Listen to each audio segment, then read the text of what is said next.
Bonjour, je m'appelle Kevin Gosselin et je suis co-référent du groupe de lutte contre les discriminations au Conseil lillois de la jeunesse. Aujourd'hui, nous vous proposons un bilan sous un format quelque peu innovant afin de retracer notre année et de vous poser quelques questions. Le groupe de lutte contre les discriminations est un groupe qui est cher aux membres du CLJ. Il a été renouvelé pour la 3e fois consécutive cette année. La particularité que nous avons eue est que la ville de Lille a été sollicitée par la Commission européenne afin de répondre à un projet LOUD. Le projet LOUD est un projet d'envergure internationale qui a pour objectif de donner la parole aux jeunes afin de leur permettre de mettre en place un message positif de lutte contre les discriminations. Cette année, après quelques semaines de travail, nous avons décidé d'axer cette communication sur l'égalité des chances. Ensuite, après la rencontre avec Walid, Anna et Dalila Dendouga, nous avons pu affiner ce projet. Nous avons décidé de l'axer sur donner la parole aux personnes qui s'engageaient pour l'égalité des chances par le biais d'associations. Je vous laisse découvrir ça. Le 17 novembre et le 1er décembre 2019, on a pu participer à 2 journées de formation avec Delphine. Pendant la première journée, on a traité des campagnes de communication, donc voir un petit peu comment ça se construisait, quels étaient les publics ciblés, etc. Et pendant la seconde journée, on a d'abord traité des discours discriminatoires, puis on a parlé de l'égalité des chances, et on a essayé de voir un petit peu comment on pouvait traiter de ce thème dans notre campagne de com.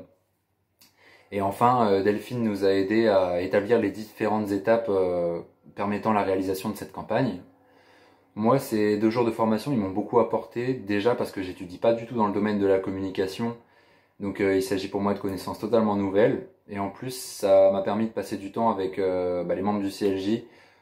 Finalement, on se voit pas aussi souvent que ça, et c'était vraiment chouette de pouvoir passer ces 2 journées complètes tous ensemble, et également avec Delphine qui a été très cool et qui a rendu 2 journées de formation qui pourtant se passaient un dimanche très agréable. Nous avons choisi de travailler sur la thématique de l'égalité des chances et de mettre en place une campagne de communication sous le format de vidéos et d'affiches. L'idée est de mettre en avant les personnes qui œuvrent pour l'égalité des chances au quotidien, en faveur des personnes discriminées du fait de leur origine, de leur identité ou de leur lieu d'habitation. L'objectif principal est de valoriser les personnes qui contribuent à favoriser l'égalité des chances sur le territoire lillois, pour encourager d'autres personnes à le faire. Et plus précisément les jeunes entre 18 et 24 ans, qui sont notre cible principale. La campagne se déclinera en 4 vidéos, 4 affiches et une vidéo globale d'environ 5 minutes. Nous avons rencontré la DICOM de la mairie lors d'une réunion pour qu'ils nous aident à élaborer plus précisément les différentes vidéos et affiches de la campagne. Début mars, on a rencontré le vidéaste et au cours de cet échange, on a décidé de partager le groupe en petits groupes. Et en fait, chaque petit groupe va s'occuper d'une association, va proposer des questions, etc. On a aussi décidé d'un fil rouge commun entre chaque association, c'est-à-dire qu'on va faire des petites séquences vidéo entre la personne qui s'engage et la personne qui reçoit l'aide au sein des différentes associations, mais on va également faire une interview de la personne qui s'engage pour mettre en avant ses motivations, ses expériences et en fait tirer le positif de cet engagement. Et ces questions, elles sont justement proposées par les différents petits groupes. Finalement, le format vidéo, il va permettre de mettre en évidence que tout le monde peut s'engager facilement pour contribuer à l'égalité des chances.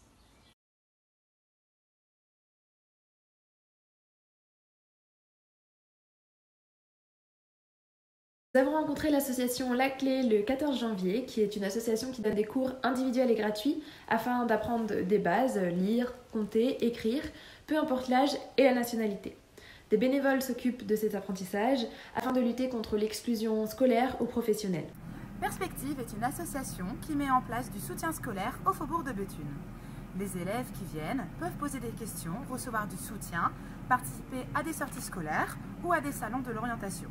Cela permet de lutter contre le décrochage scolaire, mais aussi de favoriser l'égalité des chances.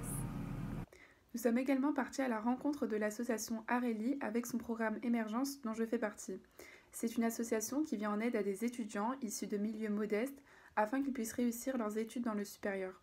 Ces jeunes sont soutenus par le biais d'une bourse, d'un coaching, mais également par l'accès à un réseau professionnel avec des parrains bénévoles et des tuteurs. On a aussi rencontré la FEV, donc c'est une asso qui lutte contre la discrimination dans les quartiers prioritaires de la ville directement. Donc ce sont des jeunes étudiants qui vont aider les lycéens et les collégiens à faire leurs devoirs non seulement, mais qui vont aussi leur apporter une écoute et un soutien dans la vie de tous les jours. Pour les affiches, il y a une recherche sur les couleurs et leur signification pour être en adéquation avec le message de notre campagne. Pour la police, on en a utilisé deux, une pour donner les informations de la personne interviewée et l'autre pour le slogan « S'engager pour l'égalité, c'est 3 petits points ».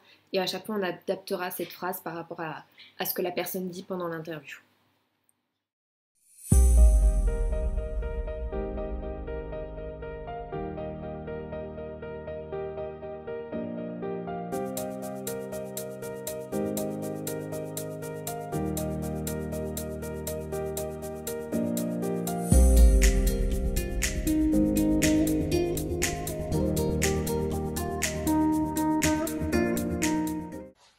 Voilà, maintenant vous savez tout de notre projet et de la suite à venir. Nous souhaitons encore attirer votre attention quelques instants sur 2 questions qui nous semblent importantes. Nous aimerions solliciter votre expérience pour avoir votre avis sur cette communication. Qu'en pensez-vous par rapport à sa diffusion, par rapport aux moyens mis en place et son objectif? Et dans un deuxième temps, un projet plutôt tourné vers l'avenir, quels sont selon vous les axes de travail et comment favoriser un peu plus l'égalité des chances au sein du territoire lillois? Je vous remercie de nous avoir écoutés et je vous dis peut-être à bientôt.